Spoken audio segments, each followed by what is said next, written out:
Hello guys, এটা হচ্ছে আমার ক্ষেতের একটা পার্ট। এখানে তোমার বেগুন গাছ, লঙ্কা গাছ, সর্ষে গাছ, তারপর পালং শাক, লাল শাক, ওলকপি, বাঁধাকপি, মূলো সবই লাগিয়েছিলাম, বুঝলে।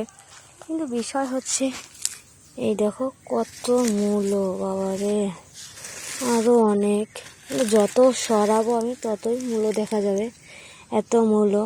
কিন্তু খেতে পারিনি, তার একটাই কারণ, দুঃখজনক ব্যাপার হচ্ছে তখন মাঘ মাস ছিল। মাঘ মাসে নাকি মূলো খেতে নেই। আমি যেটা জানি সেটাই তো করলাম। অনেকে বলল আজকে নাকি যাদের ফার্স্টে ছেলে আছে তারা খেতে পারে, যাদের মেয়ে আছে তারা খেতে পারে না। কে জানে বাবা, আমি জানি না। যাই হোক, কী করার। এই দেখো সব নষ্ট হয়ে গিয়েছে, এখন এটা ফেলে দিতে হবে, কিছু করার নেই। খুব খারাপ লাগছে।